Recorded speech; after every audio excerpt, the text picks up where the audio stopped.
My guy, What's up? how you feeling, my guy? Doing all right, man. How are you? I'm good. I'm good. Appreciate you for joining me, man. I know you kind of a busy guy. That's all good, man. I appreciate you having me on. I know it's been a while. We've been trying to do this for a while, just kind of missing each other. Yeah, yeah, yeah. Well, like I said, thanks again for joining me. It's definitely an honor. Just to start off, for the people who don't know, just give them a quick summary. Where you're from, how was it for you growing up, stuff like that. Yep. I grew up in River Forest originally. I played basketball at Oak Park River Forest, OPRF. I hope we get to talk about that a little bit too, because I was just Definitely. incredibly fortunate with the guys that were ahead of me, where I could just learn from not even being on the floor. I played Yeah. at Oak Park. From there, I went to Grinnell College, which is a small liberal arts college in Grinnell, Iowa. Um, After that, after I graduated, I played there as well. Had some fun. Played in some games that still pop up on Sports Centers today in history. Uh, Yeah.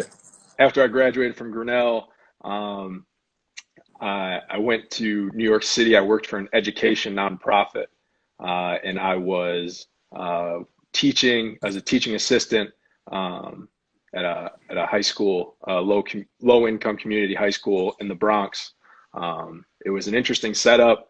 It was uh, it was a school. It was one building, but there were six separate schools in the building. So just imagine like OPRF and that kind of a building, and then break it Oh up into man. six separate schools with it was it was wild. So it was eye opening, and it's tough to even really imagine it in your mind because you're used to one building, one school. So Yeah. I was there for 2 years. I coached some varsity basketball for 2 years there.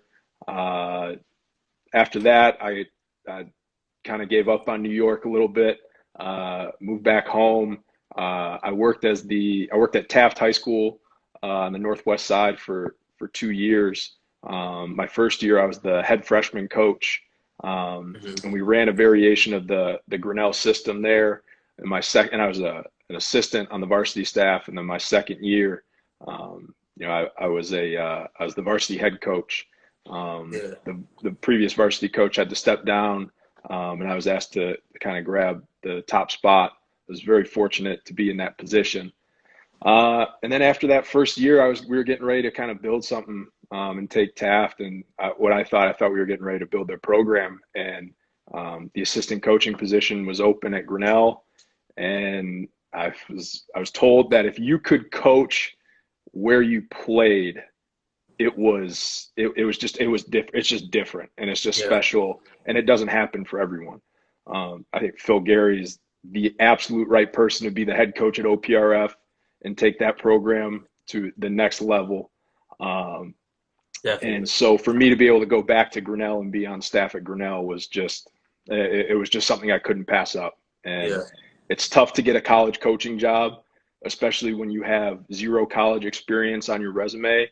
Yeah. And I was fortunate enough that they offered me the position, and I had to jump at it. So Yeah. finishing up my third year at Grinnell now, and it's been a weird, quiet winter. Sometimes I go and look at the schedule and think about, oh man, we were supposed to play who Yeah. on Saturday? Was it going to be at home? Oh, okay. It's just kind of weird. It's just this whole year has just been, it's thrown everyone off. So Crazy, crazy year. that's where we're at now. Yeah. How was it? Was it totally different living in New York City? They say Chicago and New York are like kind of the same, but how was it for you? Was it like a culture shock for you, or you were just like, it's just like home? Bro, it was like I had spent 4 years in Iowa, right? Where there's like, Yeah. you go 4 miles in any direction. I kid you not. You go 4 miles in any direction, you're walking into a cornfield. And so to go from that for 4 years to New York City, I don't have a car. I have to get on the subway. I don't even know my way around the city. I just know like how to get to certain places, Yeah. and just cramming into a subway car. It was a culture shock, a Yeah. culture shock. And I stayed a second year. I probably shouldn't have, but I love my students and the kids I was working with. And so I was just able to, I just wanted to work with them again Yeah, and in the classroom. And so I took up that second year. And yeah. so it was a culture shock for real. It was just different. It's a different place. I'll go back and visit, but I don't know if I'd go back and live there again. It You was can't so do it. expensive. It was Yeah. so expensive. Yeah. Okay. Well, some of these questions I'm gonna kind of, test you on, on your basketball side and your coaching side. Some of the questions I'm gonna ask you kind of gonna, put you on the spot a little bit. All right. But I think you got it. You can do it. Okay, so the first question I always start off with is who is the GOAT? Is it MJ, Kobe, or Bron? And then put them in order, unless you have a different GOAT you go by. No, it's Mike for me.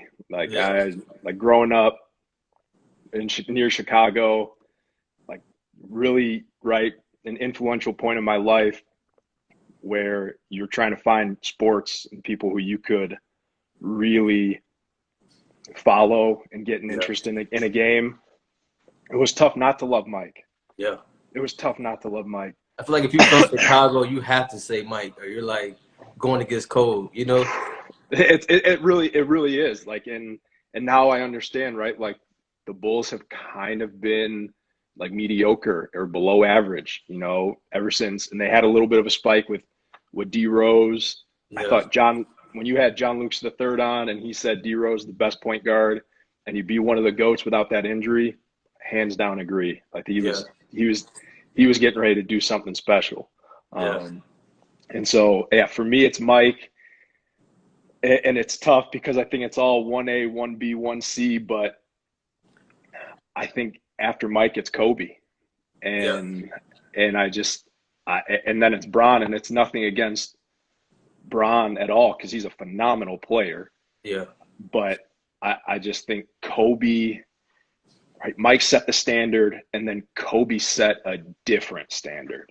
yeah, And that was just influential for, how many, not just basketball players, but look how many people now just have a Mamba mentality yeah, in different aspects of their life, right? The business world, how they approach productivity, how they approach self-improvement. Like to me, like that, that's just so influential.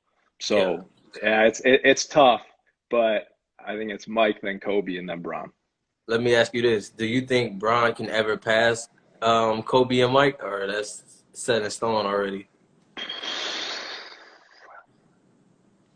Maybe, like maybe, but that's so far out there. I don't know. He just might be Okay, for you, stuck. are you going off like, are we going off stats like Mike 6-0, like that's unbeatable, or are you going off like the impact of the game? I think it's the impact. Okay, I do think it's the impact, and okay, I think what Bron is doing right now with the social justice initiatives yeah, in addressing a lot of the different racial inequality issues that we have in our yeah, country right now. He is definitely kind of making his own imprint, right, into what his legacy is off the floor, yeah, and I think that's special. yeah. But again, that's off the floor, you know. Yeah, yeah. Okay. Now I respect that though. I feel like they're all goats in their generation, as we say. Mike had the '90s, Kobe had the 2000s, and Bron has the 2010s ish. So I Yeah, feel like a lot of people say you can't really cross eras because it's a different style of play. If Mike was to play now, he would average 40 points. And you can hand check and bump. Now you can't even like bump somebody or it's a foul So right, right. I No, definitely you're respect right. what you said. Yeah. For you, when you were growing up playing ball, who was like that person for you that you constantly watch film on and like run to YouTube to, copy moves from? Yeah, it was Dirk Nowitzki. Oh, good one. Um, Good one. I I was a big guy who played a lot on the block because Yeah. that gave us because one, I was okay down there, and two, it just gave our teams the best chance at winning. Yeah. But I was a big guy who could shoot. And so I was trying to figure out like how do you incorporate being able to play on the block, but also being able to work out to the 3-point line. Yeah. And so I would just go watch Dirk. I'd go watch Dirk highlights. I remember I'm going to make myself old here, but I had the old iPod video. Mm-hmm. You could go like download highlights or like purchase highlights of games. And we would be on the bus to away games at Oak Park, and I'd have my iPod video, and I'd just have Dirk against the Heat, just like he had one big game, and I would just watch that video wherever we were going. And it was just like, it's just how I would lock in, Yeah. but it was Dirk for me. Like that was just, he was just a big dude who could shoot. Yeah. Okay. Respect that. So if I were to ask you to give me your top 5 NBA players right now, everybody healthy, who would be your top 5? Of all time or just currently? Oh, right now. I'm sorry. Right now. Yeah. Like Bron's there. Okay. Anthony Davis is there. Steph Curry's there. This isn't in any order, by the way, because that would just be that's horrible if that's what it is. This is just 5. Okay. I think Steph's there. I think Damian Lillard is there. Okay. Yeah. That's 4. Oh man, I don't know. I'm gonna have a hot take here. I'm gonna say Jokic. I just think what he is doing, he is such a tough matchup, and the Yeah. way that he can really just impact the game. Yeah. He can take you to the arc. He'll run on you in transition. He'll hit you with all kinds of no look passes. Absolutely. He's just kind of a one of one right now in the league, and that's just Yeah. it's hard to stop the Nuggets when Jokic is really cruising. Absolutely. And I just got a few questions for you. Where's KD? KD would be in there. Somebody beat me to it. Kawhi. Yeah, my older brother beat me to it saying Kawhi. Yeah, I guess KD would have to, I guess, push Jokic down. But yeah, like I guess I did miss KD. That's bad on my part. That's really bad on my part.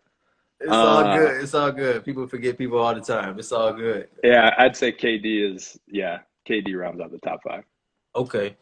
For you, do you have like a favorite basketball moment in your career personally?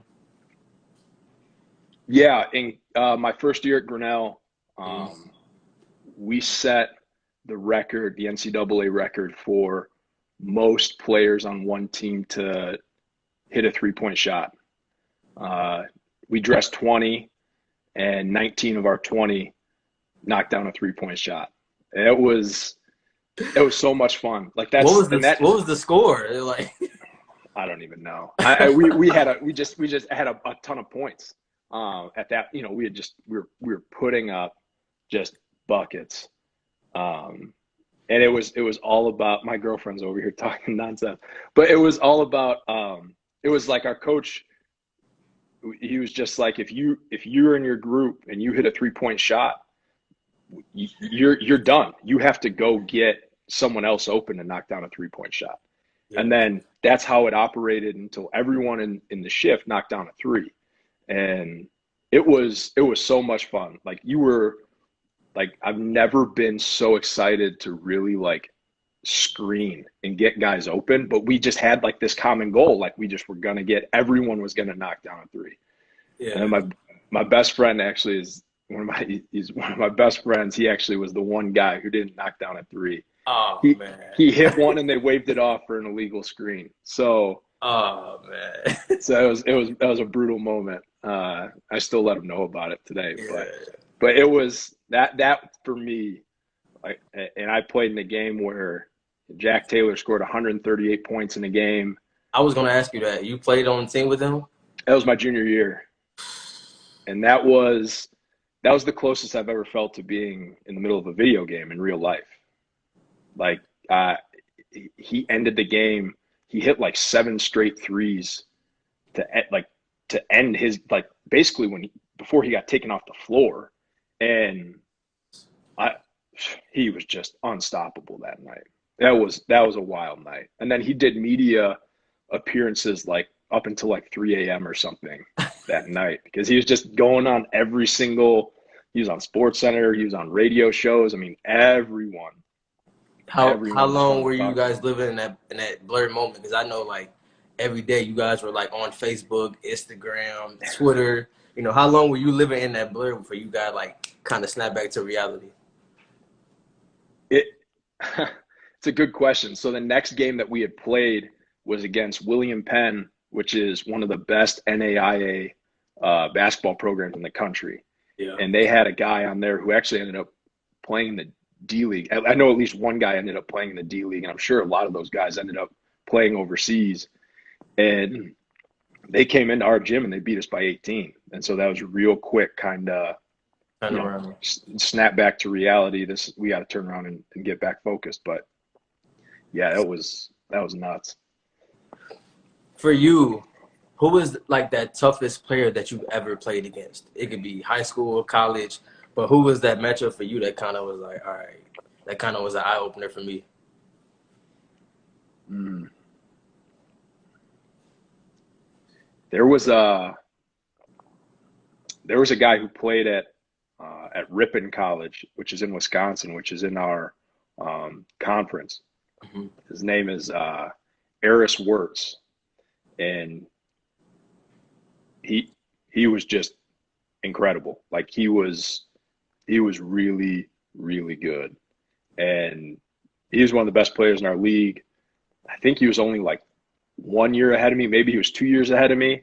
Hmm. Um, but he was good. I mean, you couldn't really do much to stop him. And the way we play defensively, we trap full court.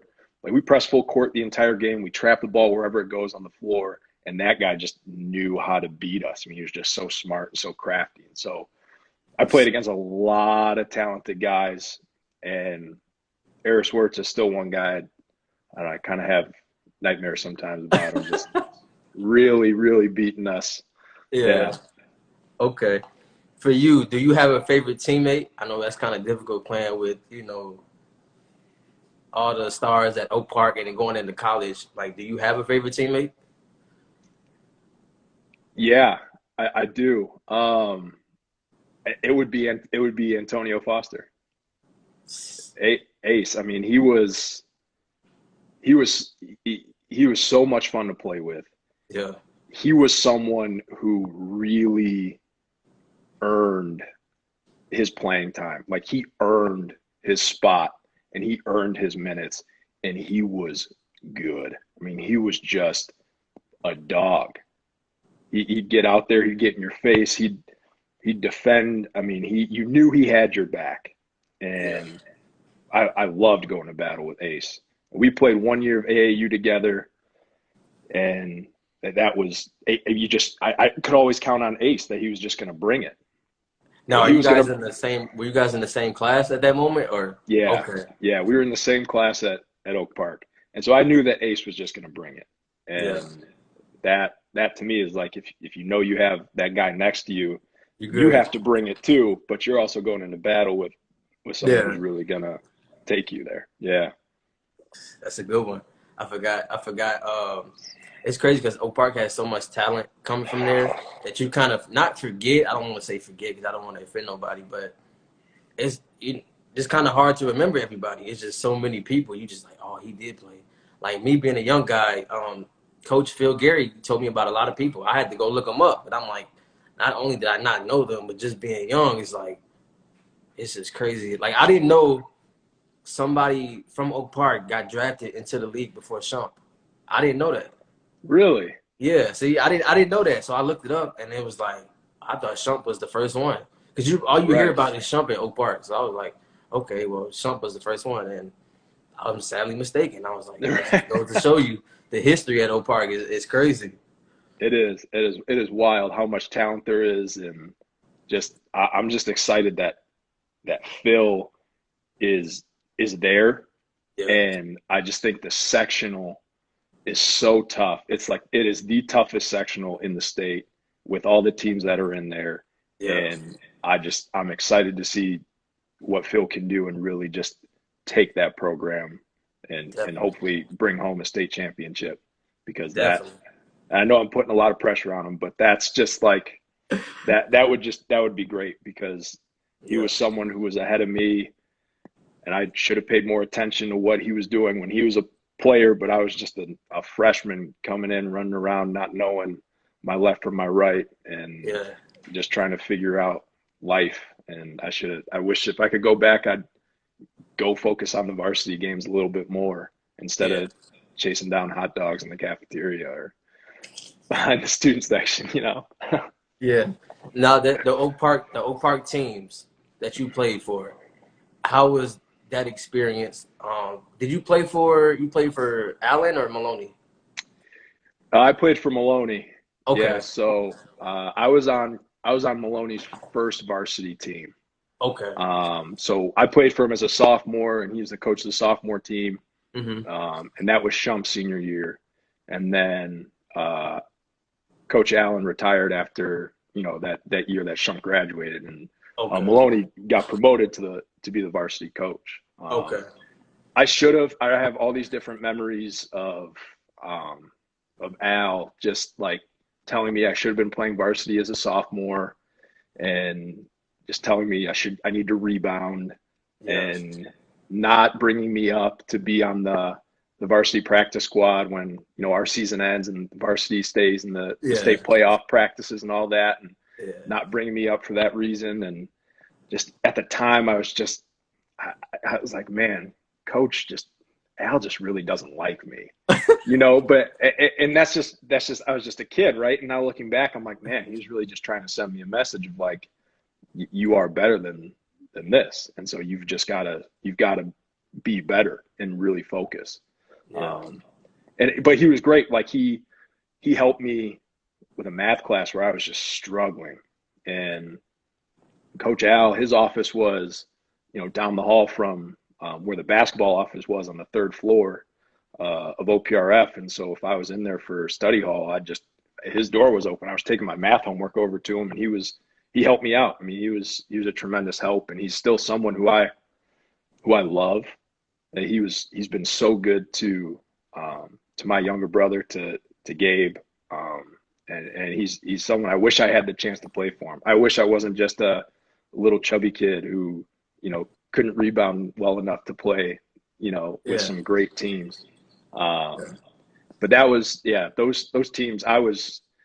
My entire basketball career, I've been incredibly fortunate to play with talented guys around me, and to be able to practice against, you know, as a sophomore, be able to practice against that varsity team where it was Shump and Marcus Acree and Danny Barnes, and D'Angelo Speech was a junior on that team, um, and ZP, you know, Zach Peterson and Vita Durazo, and just that team was so, Kyle Was Glancy, Brian Bacher. was Coach Phil on that team too, or no?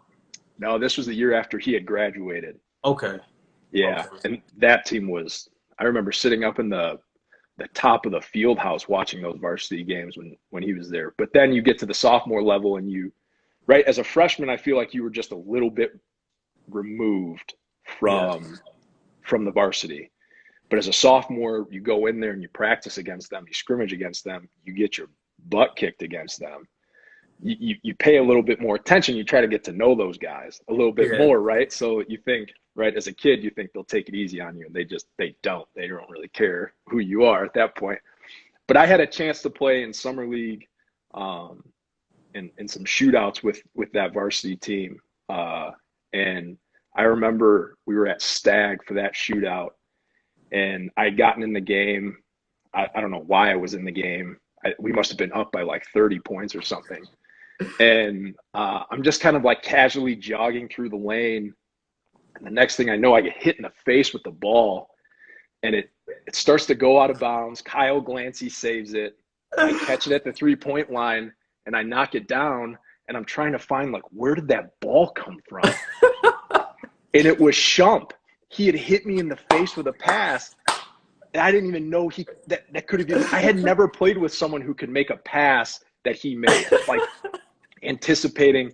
And I just like couldn't believe it. And Oh my God. I'm just kind of dazed, and he's just giving me this look. He's like, "You got to be ready." And I was like, yeah, "Okay." So Yeah. from that taught me I got to, they say like you get hit in the face one time with a basketball with a pass, like your head is on a swivel for the rest of your career. And it was like that was my moment. I was like, I feel like Shump might have did that on purpose though. Like you might not have been open. I think Shump just to do it just to get your attention. Like, all right, now look, pay attention now. it could have been. I mean, it definitely could have been that.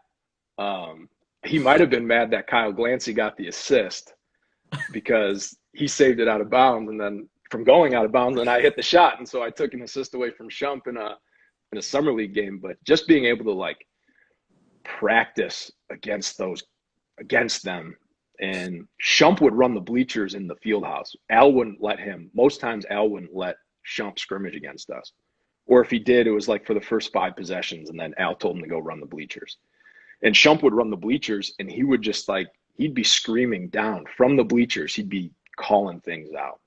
He'd be like, help line, back door, back door. He'd be clapping, he'd be cheering, he'd be calling guys out. It's like, that's not that set. I'm just like, what? This guy is, he was just a different kind of guy. And I learned so much about how to be what kind of a teammate you had to be if you wanted to win. And I learned a lot of that from Shump and just kind of being a fly on the wall. And I tried to take that into my 2 years playing on varsity. And we had a lot of talent around us. My senior year, we went 22-6, which was like the best record at Oak Park in a long time. And it was just with guys like we had Jeff Durkin, who played Division II at Rollins College. We had Andrew Godbold, who ended up going to play Division I baseball and was drafted by the Dodgers. We had John Weinheimer, who played Division III at Williams College, where Duncan Robinson started his career. We had Mortel Flowers. We had Ace. I mean, we just had, and then we had the juniors underneath us, Stephen Ramsey, Brian Miller, like that was, and some of those guys, like they didn't even play because we were just deep from a senior standpoint. They just didn't have, there was no minutes for them. And so, it was just, that team was, that was a good team. I think we underperformed. What didn't help was Ace broke his hand like the week of the regional. He had broken his thumb, so he was on the bench. We didn't have a point guard. We played Proviso West, who we had smacked both times we saw them in the regular season. And we were in that gym at Curie, which has to be the worst lit gym in the state, with yellow lights. And it was just difficult. It was just like, and I know it sounds like I'm salty, and part of me probably is, because I thought we should have beat Proviso West, but like that gym is, I hope it's been upgraded. I haven't been back since we lost 10 years ago, 11 years ago now. Oh, man. Yeah, it's just, yeah. So those were, I was just fortunate to play on really talented teams at Oak Park. And I feel like, I think Coach Gary told me that they had a good chance of winning, and then Shump broke his elbow or something like that. Yep. So not even that year they should have won. You guys should have won. And the team Gabe played on, I think it was Gabe's senior year. I think they should have won. I think they lost to Proviso. I don't know. He lost to somebody, but I feel like those 3 years, Oak Park definitely should have won state. Like, I thought those were the most, like, definitely should have won teams, I mean, we were, and you, again, like that sectional, you're going to run into a buzzsaw at some point. Like, it doesn't matter if you're, a top 4 seed and you're the top seed in the regional. Yeah. Like, you are going to run into like a tough team. Yeah. Shump's senior year, we hosted the regional. Oak Park hosted that regional, beat Fenwick for the regional championship. And they had Xavier Humphrey and Mike Black, and I think his name was John Comfort, who ended up playing Division I. Like all 3 of those dudes, I think, played Division I. And we won the regional at home, And then the first game we played in the sectional is at Proviso East, and we're going up against Whitney Young.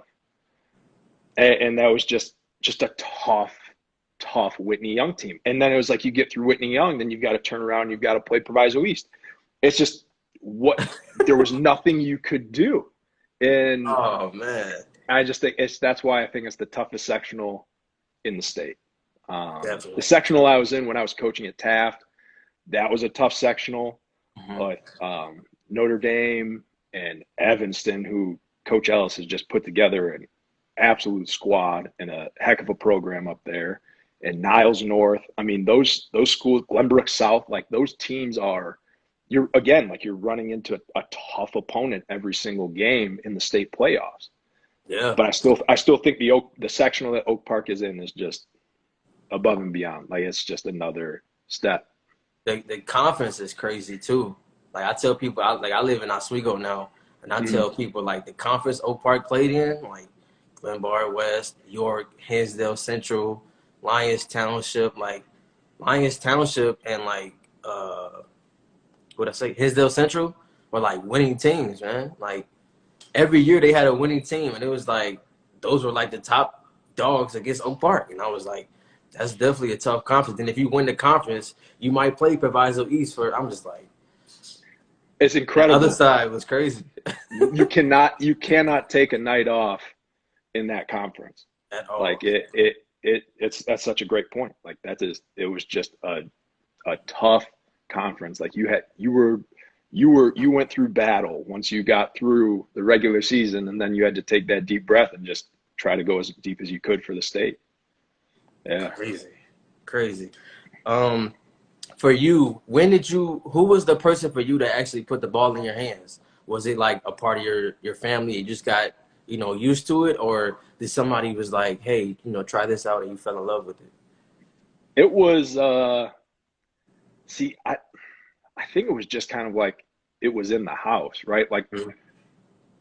originally my dad is from Connecticut, my mom is from Michigan. Mhm. They were both living in Detroit when they met. They got married, they moved to Chicago, and it was just like that was in like the late 80s, right? So that was right when Mike was taking off. And so, my neither of them really had um, neither of them really had a team, but when you're living in Chicago and the Bulls are taking off the way they were, like you had to kind of get wrapped up in it. And Yeah. so I think there was always like a hoop, like a little Tykes hoop, um, in the living room. And then once we were old enough to go outside and play on our own, like I remember being on the little Tykes hoop and having a ball, and I was BJ Armstrong, or I was John Paxson, or I was like I was it's just like running around, just like creating games up in my Yeah. mind. I was fortunate enough that my parents like could support me in playing a lot of sports, and so Yeah. like baseball was my first love. Like Hmm. growing up, I really just wanted to be a major league baseball player, and Yeah. then I got to seventh grade, and I couldn't hit a curveball, and then I reevaluated life, and I was okay at that basketball thing, and so I just kind of took basketball from there. And my one regret is I wish I would have tried out for the baseball team at Oak Park my freshman year, just to see what different coaching might have been. Yeah. Um, and I think it's so important not to specialize at an early age. I really think Definitely. there's a lot of there's a lot of power in being able to play multiple sports and being multi-sport athletes. And Absolutely. as a college coach, if we can find that multi-sport athlete, like that's a that's a guy. If you go into high school and you're playing three sports and then you just specialize in basketball, or you get rid of one sport, like there's so much power in that, because I think there's a lot of you know intersection with playing multiple sports. And you meet a whole bunch of new people, A and bunch and of you just people. and you just have new teammates and new social groups and just different people to rely on. And especially at a school like OPRF, it's so big, and you can just get so caught up in the hallways or in classes. I just think it's so important for kids to play multiple sports in at the Definitely. youth sports, but then up and through high school as well. Definitely. Now, around what age did you realize, like, okay, basketball is what I want to do with my life? Yeah, I think freshman year Hmm. of high school, it was it was kind of there, um, Hmm.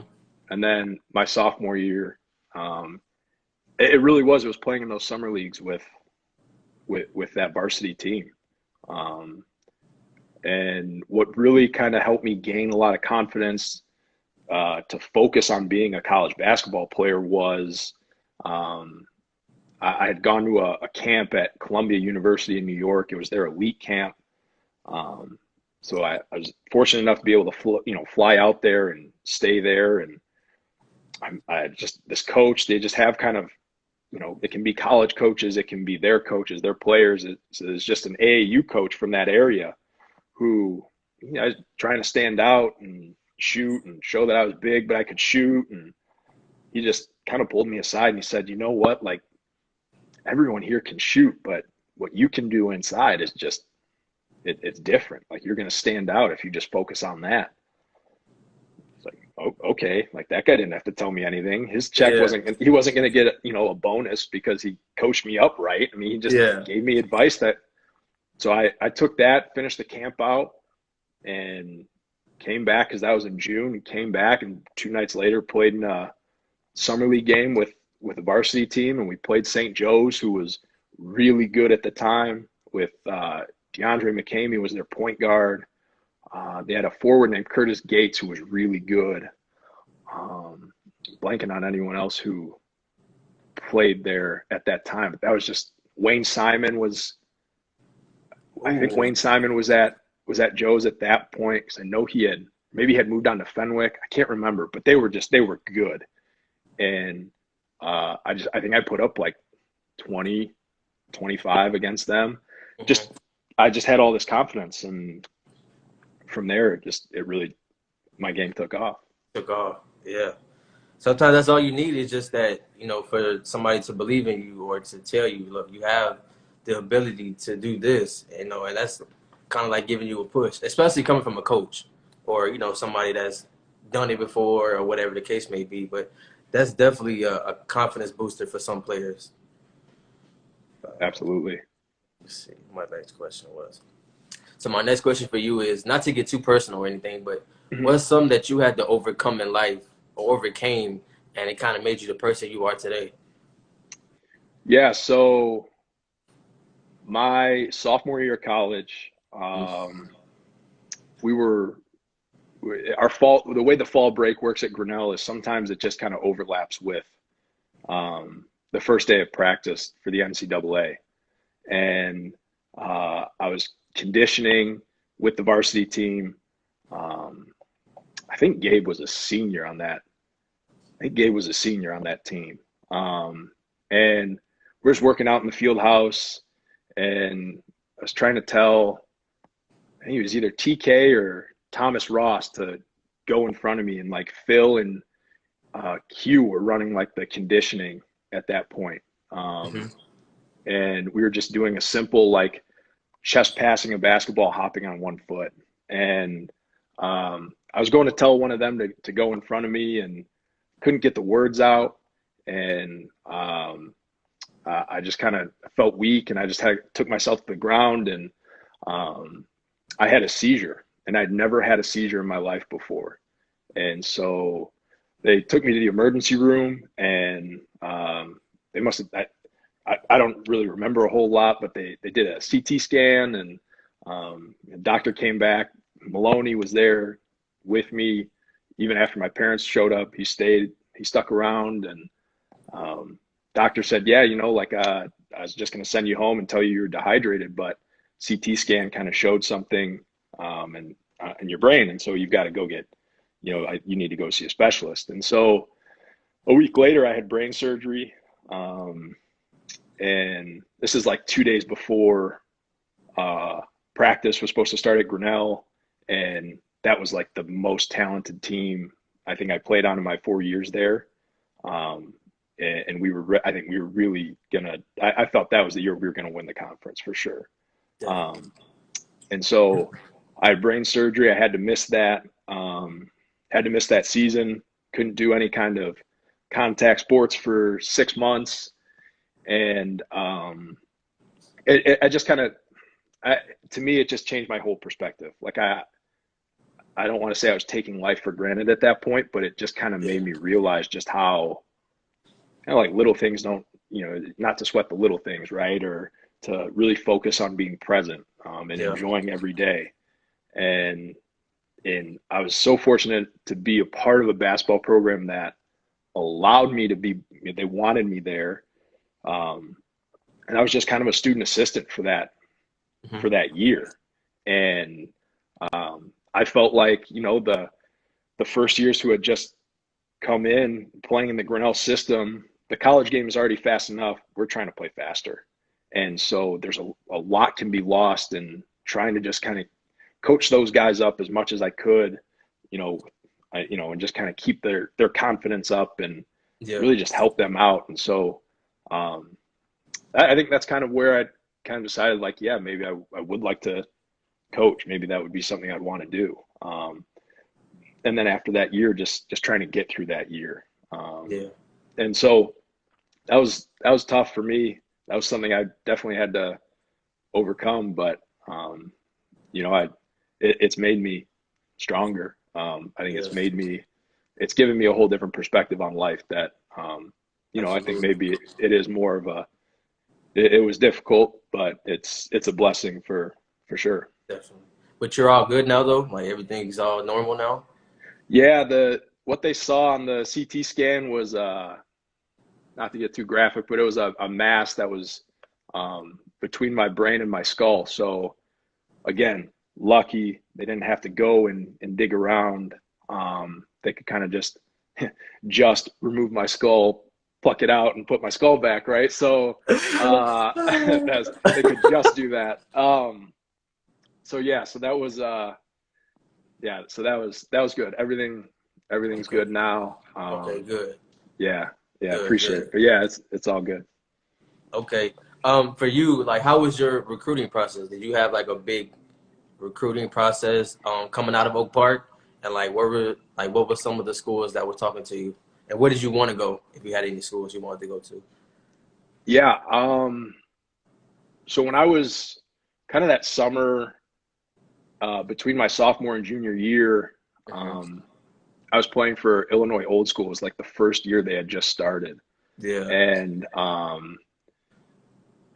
just I didn't know what I was really doing. I was just kind of playing hard, and I played well enough to where um, I heard from some Division I schools. I heard from Toledo. I had a phone call with Davidson, and that was like right around when Steph went bananas Yeah. in the tournament. Um, and I got a couple letters from some Ivy League schools.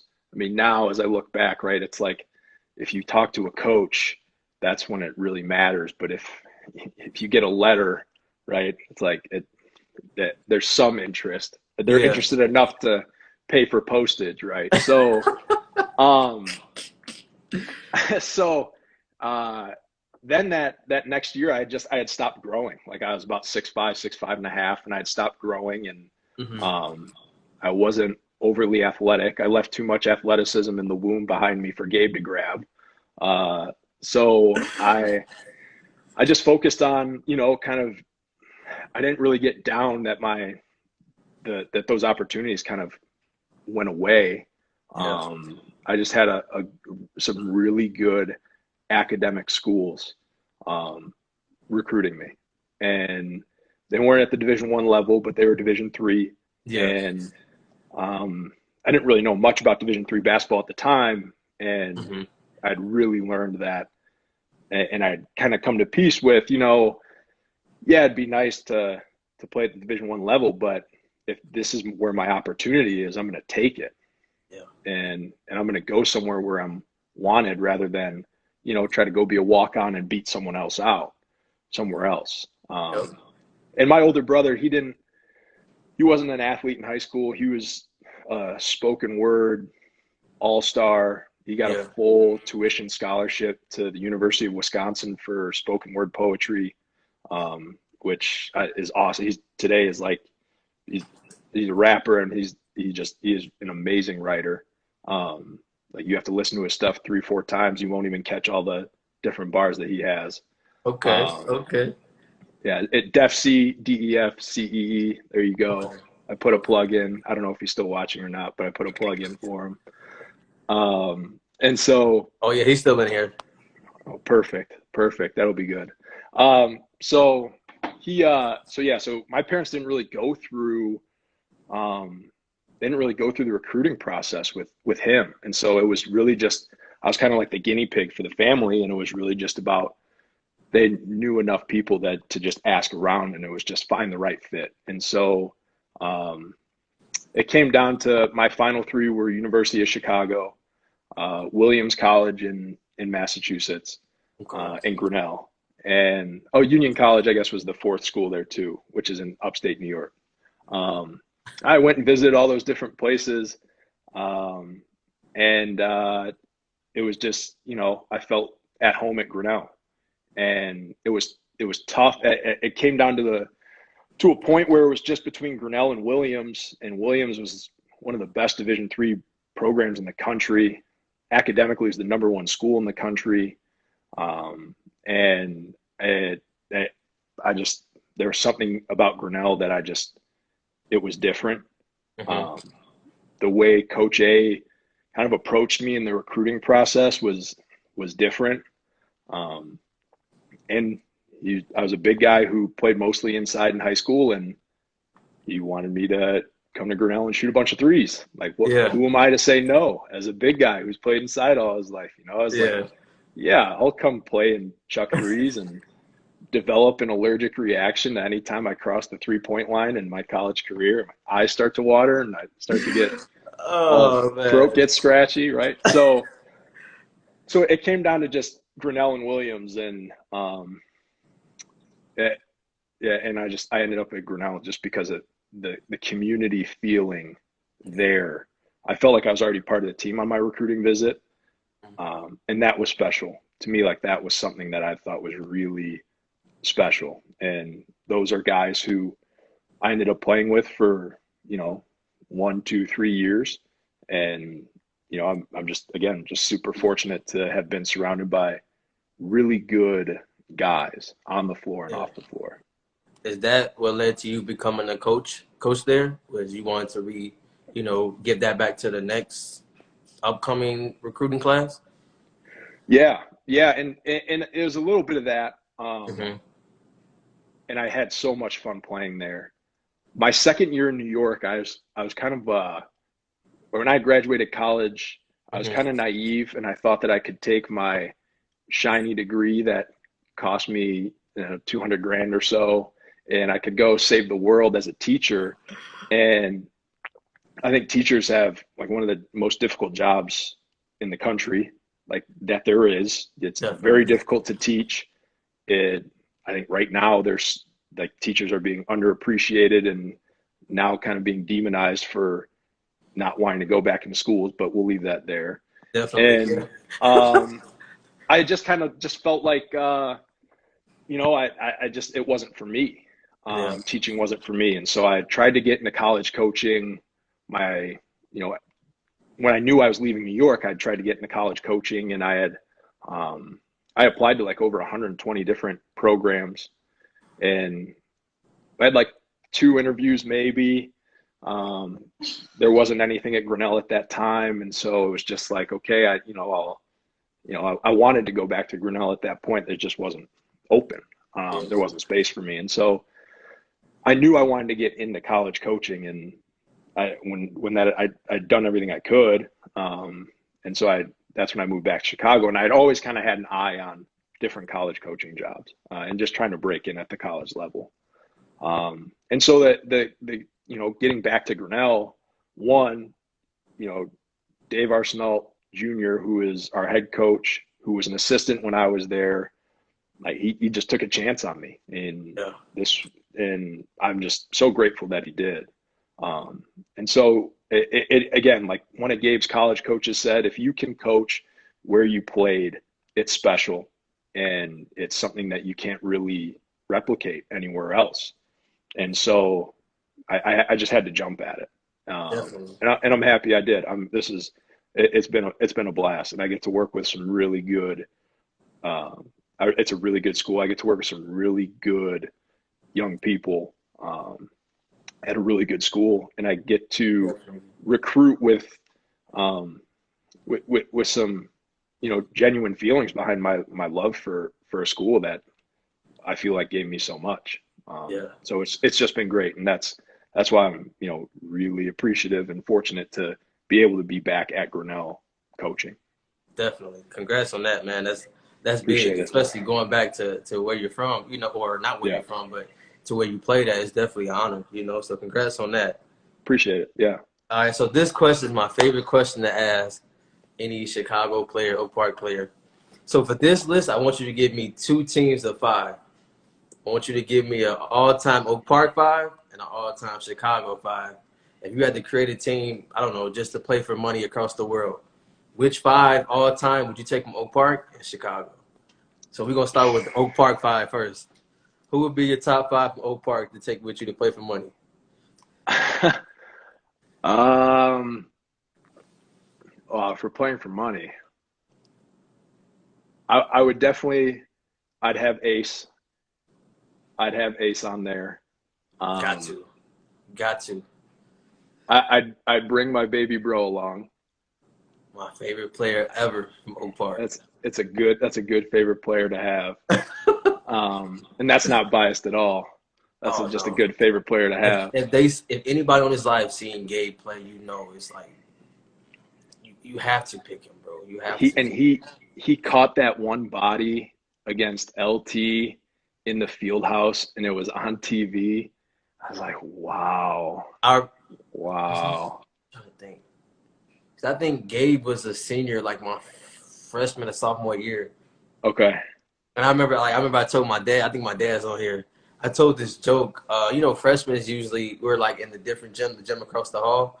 Yep. And the varsity would be in there just doing shooting around. So what we would do is Gabe would like be doing like you remember how you do like the layup drills like Yep. under the rim warming up. Yep.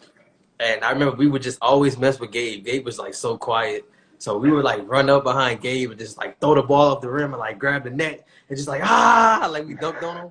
And like I would never forget. Gabe probably don't remember this, but one day we were doing something and Gabe just went and just just dunked on one of us and like went flying back. And I was just like, oh my god, it was just the funniest thing ever. And it's crazy because Gabe is so quiet, man. So for him to do that kind of was like bringing out that goofy side of us. Like, all right, don't mess with Gabe. He's quiet, but don't mess with Gabe. So Yep. Yep. Gabe is a good dude, man. Yeah.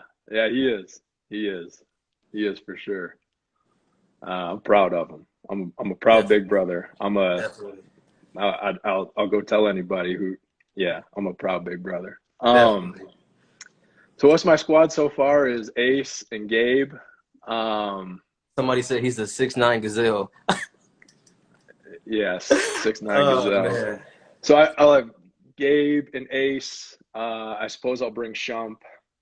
I suppose. Um, man, it's crazy. It's a crazy list to pick from. there's so many people too, and now I'm rattled because I didn't put KD in my top five. Um, I'd probably put PG on there. Definite, definitely got to put That's PG. that's just he's just tough. He's not going to back down from anybody. No, Um, that's four. Well, we might have to play zone. No, we're going to husky up the entire time. Um, Husky, Husky, we're going to go husky the entire time. Um, and your last spot.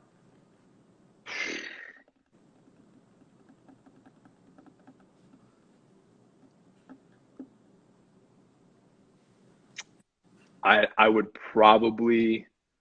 Oh, this is tough. Because you already got a scary team with just Trying to think. Well, see what you go off with. See what you end off with. I mean, we can go play 4-on-5. I'm okay with going 4-on-5. You could with that four. You definitely Yeah, could. exactly. Um, no, we need some size because Gabe needs to play on the wing.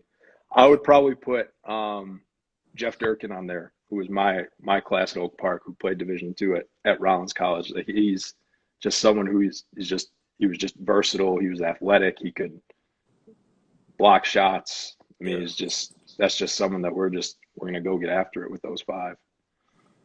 Okay, now the Chicago five. Who you going with? I'll give you everybody else's name, including KG, even though he's not from Chicago. But if you take KG, I'm not mad at that at all either. Well, I'm gonna have to take KG. I'm gonna have to take KG. I'd probably take KG. I'd have to take Derrick Rose. There was a guy who played at North Lawndale named John Mills. Oh, the best rebounder, bro. I Oh my played God. one tournament with him when we were like in grade school, and he was just something Monster. else. Oh man.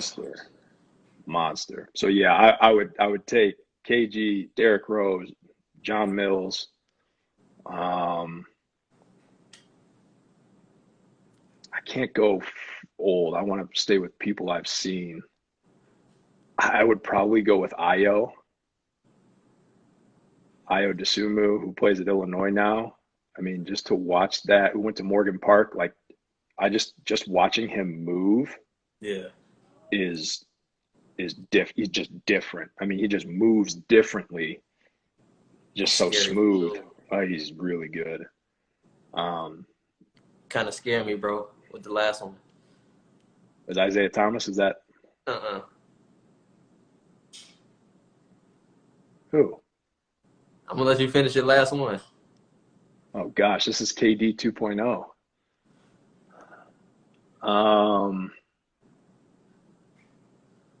Not Jabari, is it? This is like really obvious. It's you said seen him play. I mean, we all seen him play.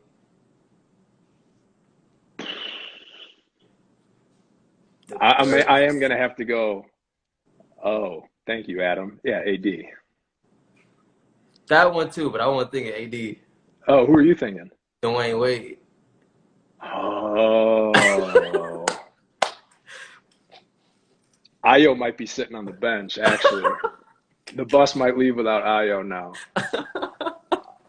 Yeah, yeah. Okay, because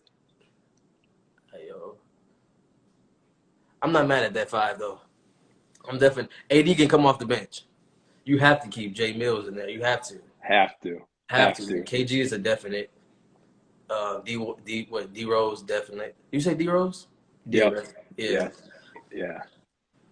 Okay. So Yeah. this question, I'm gonna say this particular skill set, and then you let me know which player all time would you take this skill set from. Passing.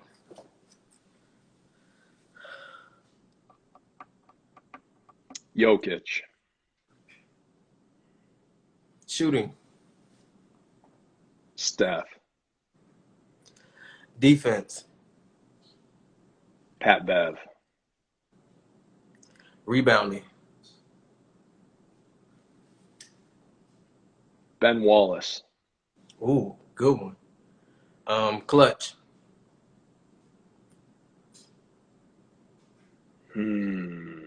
Mike.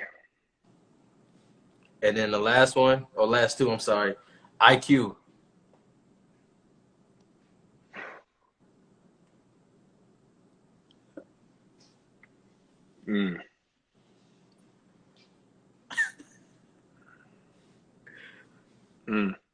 See, this is again like I'm rattled off of KD. IQ. I'd probably say Magic. Okay. And then the last one is like just the dog mentality.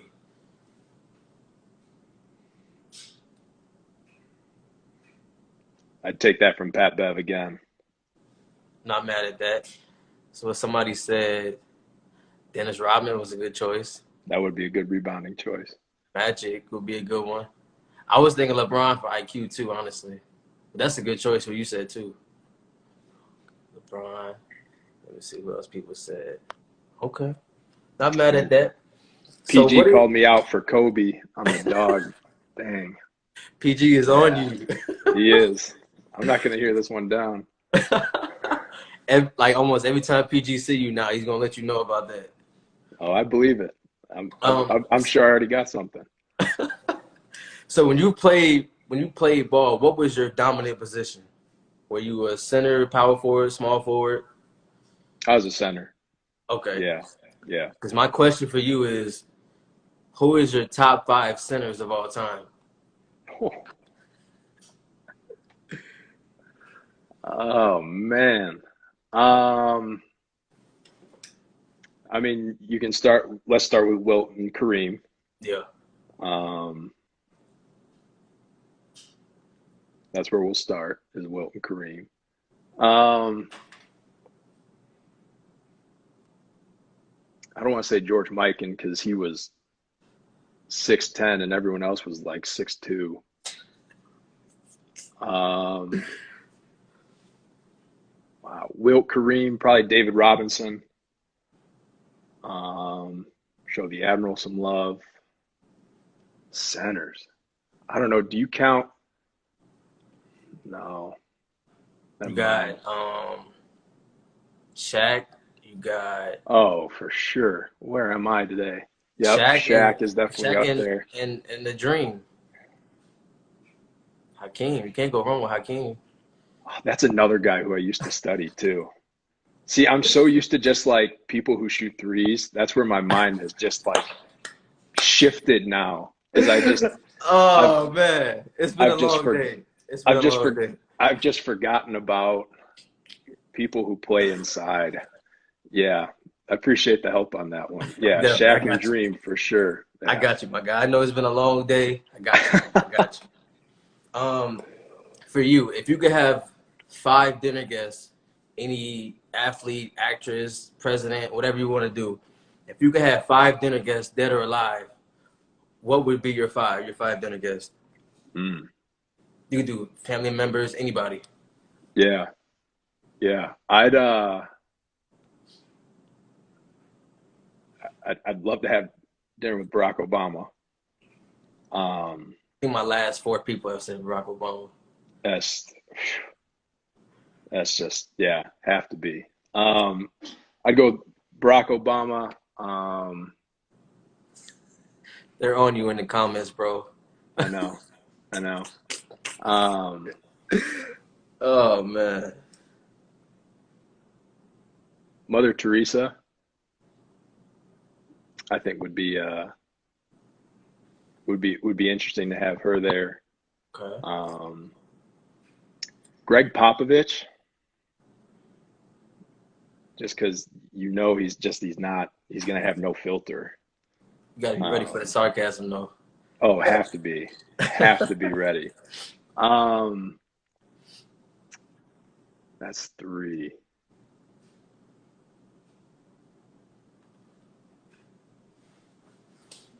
My college coach, Okay. because I'd like to see him interact with Coach A. I'd like to see Coach A at a dinner table with Mother Teresa and Barack Obama. Um, and then I'd probably say like John Lennon. I think would be an interesting one to have dinner with there. That's a good list. I'm not mad at that at all. As a player and a coach, or you can kind of be the same thing. What has the game of basketball taught you that carries into everyday life? It's a really good question, and it's the reason why I love coaching basketball. Accountability, I think, is definitely one, Yeah. um, and just needing to just that desire, just to have someone who can, you have to be someone who people can rely on, Yeah. and you need to hold yourself to that same standard as well. Accountability is huge. Punctuality is another one that Yep. I think is really important that I've learned. And attention to detail. You Facts. just there's really needing to make sure that you're on top of things um, and that you're just not letting any of the little things slip, because if you miss little things, that adds up to be a big thing. Definitely.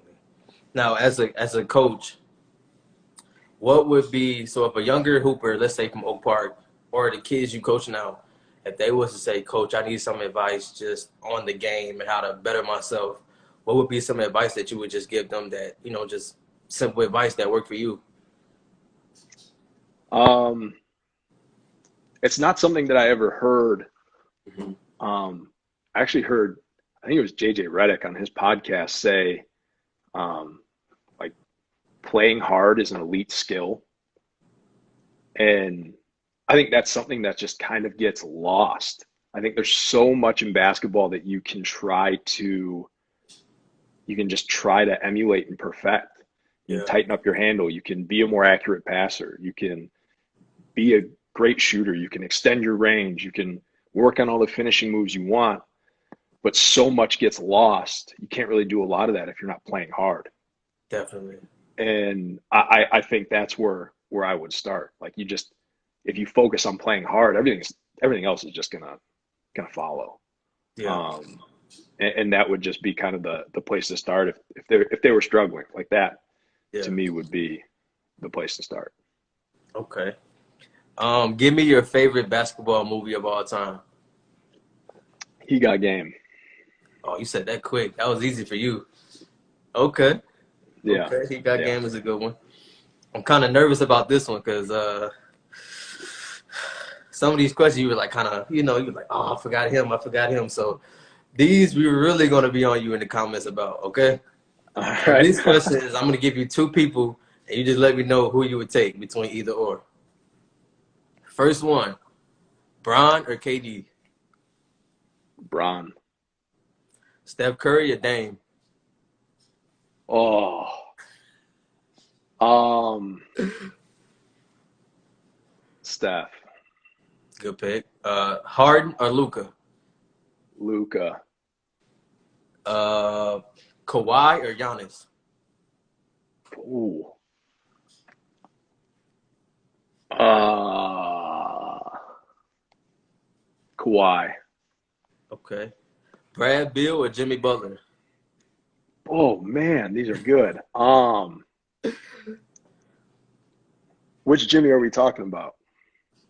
Are we Well, you talking said about? all in their prime, so I don't know what Oh, I don't know which Jimmy that the Jimmy last year. Bubble Jimmy. Bubble Jimmy, there you go. And we can do now Bill, the 60-point Bill. It's crazy that they can't win a game when he scores all those points.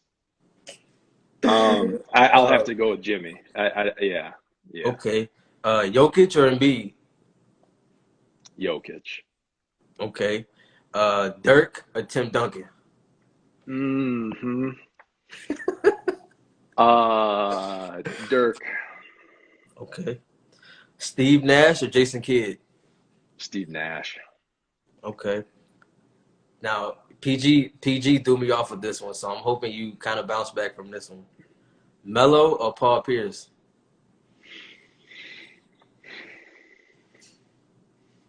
I know you're a mellow guy. I know you're a big mellow guy. PG threw me off. Like I was like, all right, PG, thank you, my guy, but I gotta go. I gotta go. uh, yeah, I'll have to go mellow. Okay. Sorry, Phil. Sorry, Phil. D Rose or Westbrook? D Rose. Okay. Devin Booker or Donovan Mitchell? Devin Booker. And then the last one is Kobe or D Wade? Kobe. Okay, okay. Okay, okay. For you, I know it's kind of all the similar, but what was the best piece of advice that somebody's ever gave you before? Like personally, like, that helped with your game, part of life, or whichever? It was it was a book I had read. It's called The Inner Game of Tennis. Mhm. And it was, I mean, that's a book that like Pete Carroll and Steve Kerr really talk about. Um, and it has to do, I mean, it's all about tennis, but you can really replace a lot of what's being talked about with anything in life. And Yeah, the big picture of it is to not necessarily take everything so personally or be so tough on yourself, and to step back and be more objective. So if you keep it right, like let's stay in the game of basketball, you miss three straight shots, you know, instead of saying like, man, I stink or I can't hit anything today, it's more focusing on what were those misses? Did I miss short? Did I miss left? Did I miss right? yeah, And just keeping it objective. And that way you don't necessarily wear yourself out, but you're just focusing on kind of what's in front of you. And then you have to bring up, you kind of have to find a solution after that. And that book was really important to me. And that's kind of helped me approach different challenges, and really just kind of take the pressure off myself and focus more on, you know, how I can kind of overcome that challenge. definitely. That's definitely a good point. And then the last question I have for you, bro, is who would you like me to have on here next to help get out, this story, motivate the youth, and just get, people to know about you more personally? Have you asked Gabe to? I asked Gabe, but I think he was like, we'll get to it one day. I know he's, I'm not sure, but I know Gabe is super quiet. He'll probably be like, Was that verbatim? That was exactly what he said, because that sounds exactly like I something he think would that's say. yeah, that's exactly what he said. I think it was like on Instagram. I was like, "Yo, Gabe, I need you on my podcast." He was just like, "Okay, we'll get to it," and I'm just like, "No worries, bro. Whatever. I'll wait. I'll wait." Yeah, right, right. Yeah. You know, someone who I think would be really interesting is Devereaux Peters. I don't Okay. know if you're familiar with her. Um, she moved to River Forest when she was a kid. Mm-hmm. Um, Played at Fenwick. Won a state championship at Fenwick. Moved on to Notre Dame. Played in the Final Four twice. She's like Okay. torn her ACL 3 or 4 times. Um, but she's just then from there, she was the number 3 pick in the WNBA draft. Um, Played for the Minnesota Lynx, won a ring, went over to Europe, played overseas kind of in the offseason from the WNBA, Okay.